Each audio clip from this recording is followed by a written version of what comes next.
ให้สบายดีชาวโลกเนาะวันนี้บ่หินกับมายามอายุที่บ้านเกินเนาะแล้ววันนี้บ่หินกับจะพาเลาะชมบรรยากาศอยู่บ้านสวนของเพิ่นก่อนเนาะอันนี้อยู่สระหนองเนาะอยู่สระอยู่หนองเลยอยู่แคบสระแคบหนอง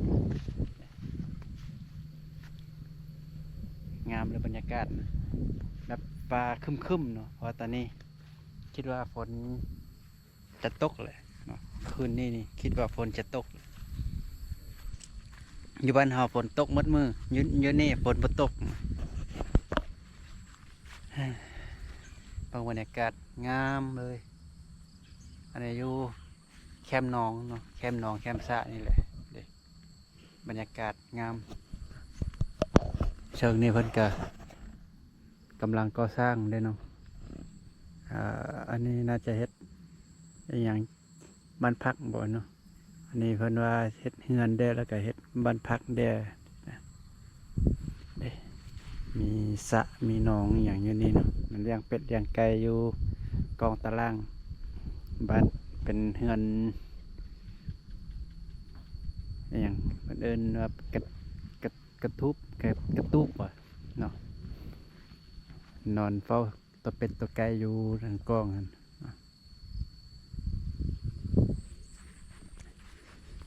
งามบรรยากาศเนาะเปลี่ยนแปลงไปหลายเลยเมื่อก้อนเนาะวาง4-5 เดือนก้อนมาหินมายังเพิ่นยังบ่ทันจกบ่ทันดุดหยังเนาะบนนี้นะ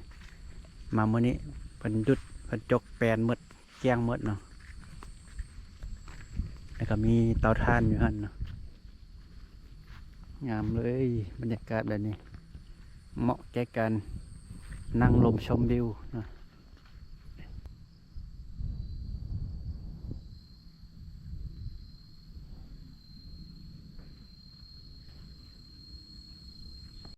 ดนได้มาเนาะดนได้มาเท่านึงแต่ว่ามีหลายอย่างเนาะเปลี่ยนแปลงเนาะก็เฮ็ดให้เรารู้สึกแบบกับบรรยากาศนี่นะมันดีเนาะมันดีเกินอันนั้นเนาะกับบรรยากาศแบบนี้อยากมาพักผ่อนแบบนี้มานั่งจิบเบียร์จิบเหล้าบ่อย่างนั้นนะมีหนังเค็มแด้เห็นไหมจีหนังล้อขาวกับจีหนังกันนะคือจะคักเบิ่งตะเวนตกนั่งกินเหล้ากินเบียร์ชมตะเวนตกสินะเนาะแต่ว่าตอนนี้ตะเวนตกเรียบร้อยแล้วเนาะเพราะว่าตอนนี้ก็6 โมงกว่าแล้วดิใกล้จะเข้า7 โมงแล้วดิเตาถ่านของเพิ่นเนาะน่าจะหักกับเผาบ่เนาะรู้สึกตอนนี้ยังฮ้อนๆอยู่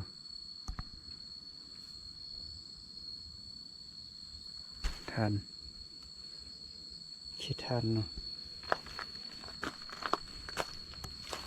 พาขึ้นมาเบิ่งว่าน่าจะเผาโดนแหละแต่ตอนนี้ไฟก็น่าจะตายแล้วเลยเนาะบ่มีควันออกแล้วแต่ว่าถ้ามันดำแล้วไฟแบบไฟมันมอดนะเนาะไฟมอดแล้วก็จะเอาออกมาสินะโอ้มาเลาะมาชมแนวแปลกหูแปลกตาเนาะ เพราะว่าโบแมนบ้านเฮาเด้เนาะได้มาเลาะแล้วเขาก็อยากเห็นหลายๆอย่างสินะเนาะเพื่อเอาไปฝากไปต้อนท่านผู้ชมเนาะว่าบ่เห็นมาเบิ้งสินะก็อยากให้ท่านผู้ชมได้เบิ้งนำสิเนาะว่าเพราะว่าบรรยากาศอยู่นี่มันงามแฮงเนาะมันงามแฮงเลยบ่เห็นก็อยากให้ท่านผู้ชมได้เบิ้งนำเนาะเขตนี้จะเป็นเขตแดนสวรรค์เนาะเขตแดนสวรรค์ อยู่ทางหน้านี่จะเป็นสนามกอล์ฟแล้วขึ้นไปเทิงหันจะเป็นแดนสวรรค์แท้ๆเนาะแดนสวรรค์อยู่เทิงหมดเลยอยู่เทิงภูเลยเบิ่งอย่างนี้เบิ่งความงามเนาะโอ้สุดยอดเลย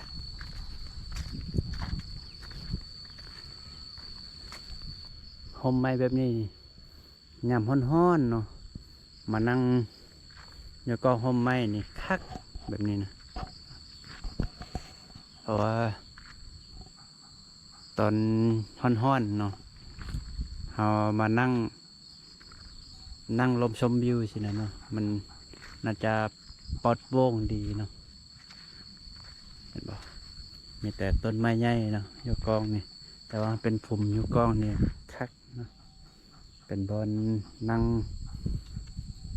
เล่นเกมบอลเนาะคือ คักนี่เพราะว่ามันเป็นกองต้นไม้ที่เป็นตานั่งเนาะถ้ามีสองต้นที่มันติดกันสินะแห้งคักเนาะผูกเปนอนกันคักก่อนแต่อันนี้ก็คักเนาะเอาอย่างที่เอาซาดซะเนาะเอาซาดปูแล้วก็นอนฟังวิทยุ บอแบบอันบูฮานเชลเกินเนาะฟังวิทยุเนาะโอ้มีงัวหลายตัวเลย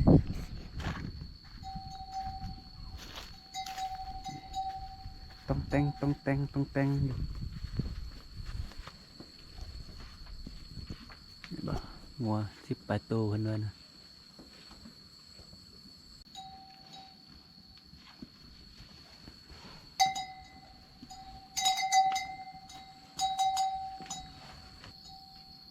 อยู่นี่เพิ่นจะเฮ็ดตูบเฮ็ดตูบอยู่เทิงหนองนี่คักเลยเนาะเวลาเฮ็ดแล้วเรามานั่งจิบเบียร์ส้มปลาใช่ไหมเนาะมาปิ้งปลาตึกเบ็ดเอาปลาขึ้นมาปิ้งใช่ไหมเนาะคักอันนี้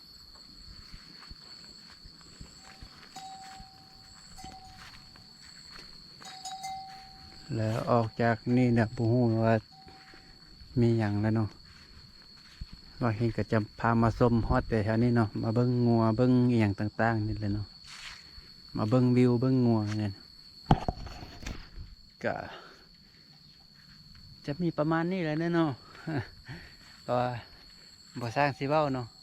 บรรยากาศอยู่นี่มันดีแฮงเนาะเบิ่ง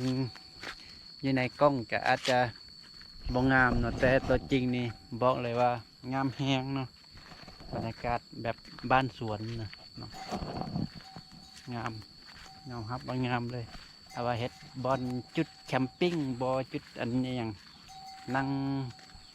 จิบเบียร์สิล่ะเนาะอยู่แคมป์หนองแบบนี้เนี่ยคักเนาะ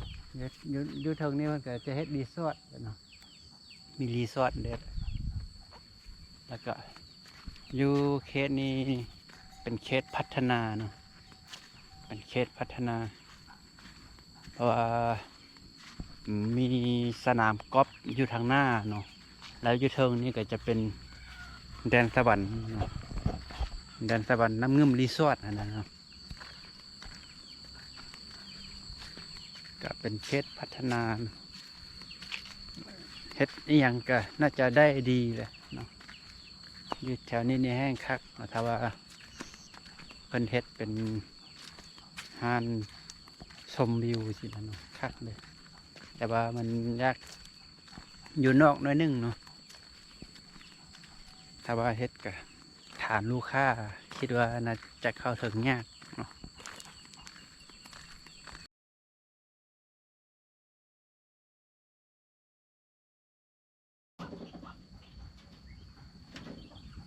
อันนี้เป็นบน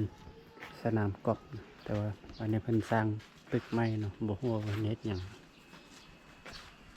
มีร้านอาหารจีนเลยเนาะตาสาว่างบาร์บีคิว นี่เป็นตึกอีหยังบ่ฮู้เนาะงามเลยแหละ อยู่ในนี้มีสนามกอล์ฟเด้อเนาะแล้วอันนี้เพิ่นเฮ็ดตึกใหม่ขึ้นมาเนาะ